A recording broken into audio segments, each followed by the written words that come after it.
Should black people get reparations? I believe they should. So I, white man, have to play for black people. Why? Wow, that's a really selfish thing you just said. Hold on. Why should I have... That's a really non-empathetic thing to Wait, say. why should I have empathy for a race? I have white guilt because I breathe? Why should the white students here have to work harder to pay for black kids? What is that all about? What I worry about is the people who will lose their health insurance. I know that people will be hurt by that vote, and we worked very hard to try to get a budget deal that wouldn't include that provision. And we tried any other way we could to come to a budget agreement with Republicans, and they wouldn't have it. So, you know, I did what leaders do. I stepped up and I got the job done for the people of Minnesota. And now, the ones emotional are the ones who knew her. There's always a price for political leniency or political loyalty. And sometimes you may find that this loyalty leads to either a betterment of person's self, politically or economically, or sometimes it may cause tragedy both to the families of these individuals. So on today's video, we are going to do to talk about the recent political assassination between Melissa Hortman and Charlie Kirk. It's just the fact that this is where we are as a country. It's really tore me up, and it's just really hard to see what's going on. And I mean, we have disagreements, but we're supposed to solve those peacefully and through the democratic process, not through violence. I don't think I'm alone in saying I think the country's in the worst state it's been in since the Civil War. We've lost such a wonderful person in our government. She was doing so much for the families of Minnesota, and to lose her is tragic. I can't believe she's gone. Your son had a very welcoming message today, welcoming people to the Republican Party. Love of country, love of family, love of God. So I ask you, what did the Democrats stand for at this point? I think chaos, confusion, anger. They're losers. They don't even want to extend the opening. We have a very successful country. If we gave them everything they wanted, they're deranged. If we gave them everything they wanted, they wouldn't extend, in my opinion. You know, they say, oh, they want to meet with me. It's nonsense, but I'll meet with them. But no, they're angry, and they took a big loss, and they're doing worse now than they were during the election. So, you know, they're doing very badly. I don't think, actually, I think they stand for chaos. So, and you're asking yourself, who should be remembered most between Hortman and Charlie Kirk? So these two individuals were assassinated due to their political side, you know, and political side, and these deaths caused shock the world and America at large. But now, how the people chose to actually celebrate these individuals differed very so much with the current wing, that is the government, having the larger life celebration or mourning of these lost life, while the Melissa Hortman, it was so silent that even most of the people in America didn't knew. In retrospect, given all of the moving ways that this White House has paid tribute to Charlie Kirk, do you think it would have been fitting to lower the flags to half-staff when Melissa Hortman, the Minnesota House Speaker, was gunned down by an assassin as well? I'm not familiar with the So guys, stick around, we'll break it down simple and fairly. So don't forget to hit that subscribe button if you want more deep dives like this. Should black people get reparations? I believe they should. So I, white man, have to play for black people. Why?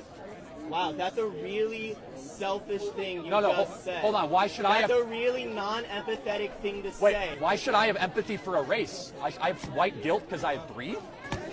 Why should the white students here have to work harder to pay for black kids?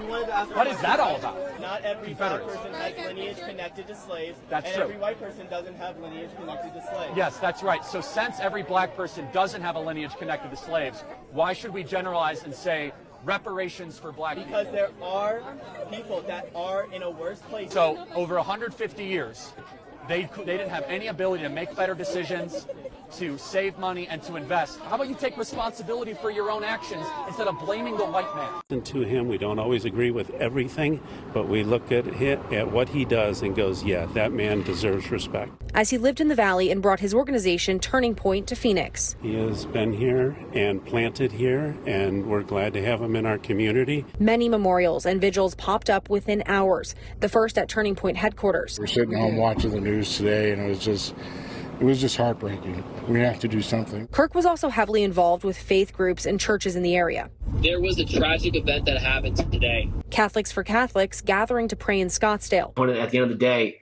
taking someone's life like this is the exact opposite of what democracy needs. So Melissa Hortman was born in 1970 in Minnesota. She grew up working in her dad's auto parts store, volunteered with Girl Scout, and later became a lawyer in 2004. She finally won a seat in Minnesota House after a few failed tries. And later, you know what, by 2029, she made history as the first woman speaker of the House of her party. And her focus, it was a practical change. She worked on police accountability after the George Floyd death, banning chokeholds and creating independent investigations. She later pushed family-friendly policies, paid family leave, free school meals, child tax, credit, and protecting abortion rights. She was respected for building coalition. Even Republicans praised her leadership. Sadly, in 2025, she and her husband were murdered by an extremist tribute poured in from both sides. She became the first woman to lie in a state of the Minnesota Capitol. And her legacy, it was quite steady leadership that improved everyday lives. Now, let's look back at Charlie Kirk. So Charlie Kirk was born in 1993. At just 18, she founded Turning Point USA from his parents' garage. By 2022, he was speaking at a Republican National Convention, his group hosting flashy rallies with big names like Donald Trump. His podcast reached millions, and he became a key voice of young conservative individuals. But Kirk was also divisive. He pushed claims of election fraud and spread COVID misinformation, and he often attacked feminism, the LGBTQ plus rights, and even part of the Civil Rights Act. Supporters called him extreme. So in September 2025, he was assassinated during a campus event. His funeral drew Trump, Elon Musk, and a massive crowd from his followers. He was a fighter who gave conservatives a strong voice. His legacy, a powerful but polarizing influence on American politics. So, who deserve to be celebrated more between these two individuals who, one way or another, brought life-changing ideas? So both lives ended in violence. Both left behind grieving families and followers. But the impact was different. Melissa Hortman worked to unite people and pass laws that help families. Charlie Kirk energized young conservatives, but often deepened political divides. If you value unity and everyday progress, Hortman's legacy stands strong. If you value bold conservative activism, Kirk's legacy may matter more.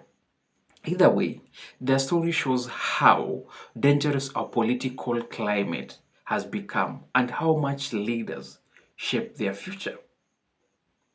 So what do you think? Was Melissa Hortman the true quiet hero, or was Charlie Kirk the visionary fighter? Above all, you must ask yourself, what if? What if the dynamics changed?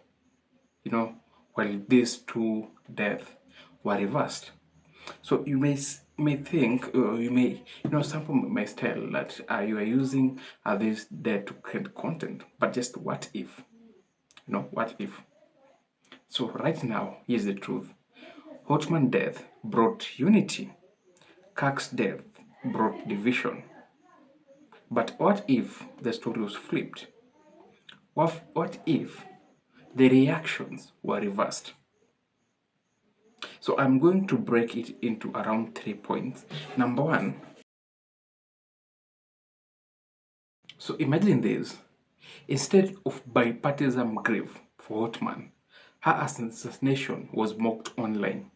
Instead of mockery for Kirk, his funeral became a moment of national healing. Conservatives calling Hortman's policies a blueprint for unity.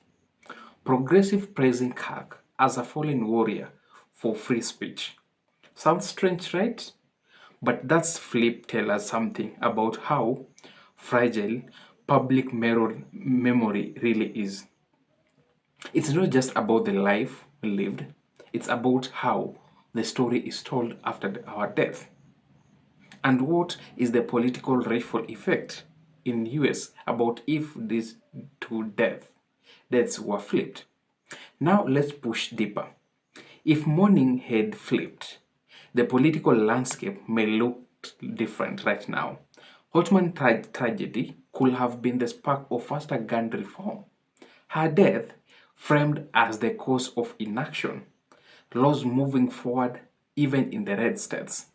Kirk's legacy, framed as unity, might have ignited such surge of new conservative voices on campuses. Not angry, but disciplined. Not divisive, but inspiration. Flip the script, and America itself might be playing by a different set of rules today.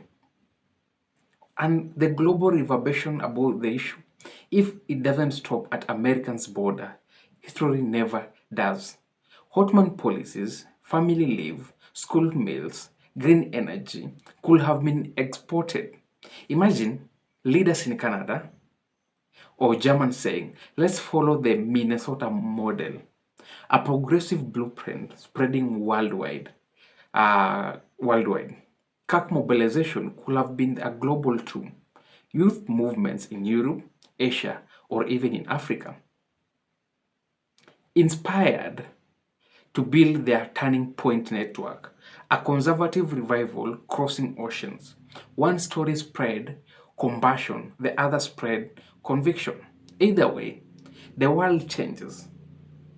The psychology of the legacy and of the legacy. And here is where it gets even more human. Legacies don't live in the fact, they live in the feelings, right? Hortman represented stability, security, building bridges that appeal to our collective need for safety and belonging. Kirk embodied energy, compared the thrill of the fight, that speaks about our craving for identity and power, but are deeply human. Both are a part of us. On which one we celebrate depend on less of the truth and the more of emotion we choose to elevate. So what if the tables turn really did? Or what if the table really turned?